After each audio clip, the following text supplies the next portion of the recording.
আসসালামু আলাইকুম দ্বিতীয় শ্রেণীর শিক্ষার্থীবৃন্দ এবং অভিভাবকবৃন্দ।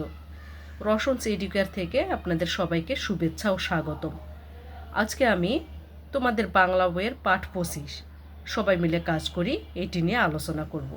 এখানে আমাদের একটি সুন্দর গল্প রয়েছে, চলো আমরা দেরি না করে গল্পে চলে যাই। বহুদিন আগের কথা, মহানবী হজরত মোহাম্মদ সাল্লাল্লাহু আলাইহি ওয়াসাল্লাম তখন মদিনায় থাকতেন। মোহাম্মদ সাল্লাল্লাহু আলাইহি ওয়াসাল্লাম মদিনায় থাকতেন। তিনি একদিন খবর পেলেন শত্রুরা মদিনায় হামলা করবে। কি করবে? শত্রুরা মদিনায় হামলা করবে। তিনি সবাইকে ডেকে বললেন যে শহরের চারপাশে পরিখা খুঁড়তে হবে। শহরের চারপাশে পরিখা অর্থাৎ শত্রুদের হাত থেকে বাঁচার জন্য গর্তকে বলা হয় পরিখা। এতে শত্রুরা শহরে আসতে পারবে না।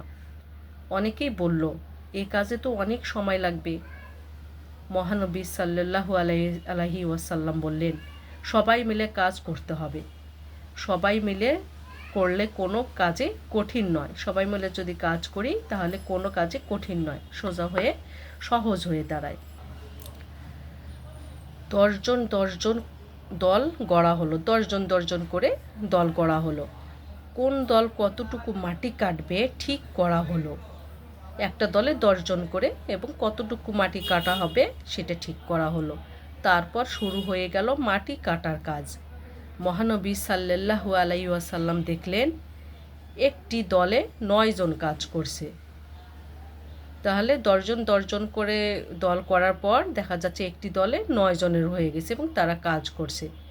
তিনি বললেন যে হজরত মুহাম্মদ সাল্লাল্লাহু আলাইহি ওয়াসাল্লাম বললেন, আমি এই দলের সাথে কাজ করব। আমার মাথায় মাটির ঝুড়ি তুলে দাও। নবীজি যখন বলল যে আমি তোমাদের সাথে কাজ করব, সবাই বলল, আপনি কেন এই কাজ করবেন? সবাই অবাক হয়ে গেল যে এই কাজ কেন আপনি করবেন? নবীজি সাল্লাল্লাহু আলাইহি ওয়াসাল্লাম বললেন, তোমরা কাজ করবে আর আমি বসে থাকব? তিনি নিজের মাথায় মাটির ঝুড়ি তুলে নিলেন।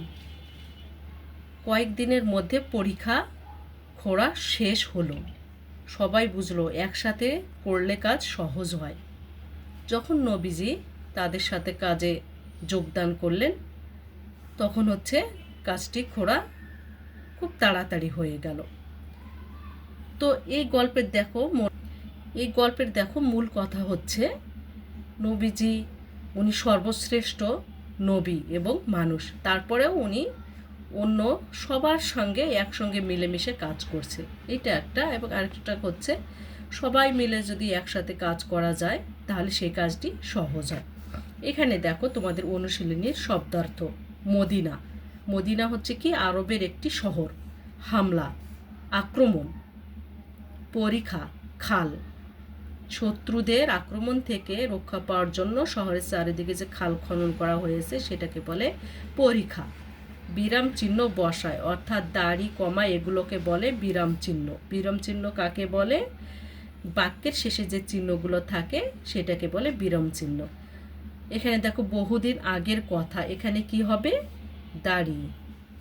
সবাই বলল, কমা, আপনি কেন এই কাজ করবেন? কেন যেহেতু রয়েছে কি হবে? প্রশ্নবোধক চিহ্ন হবে।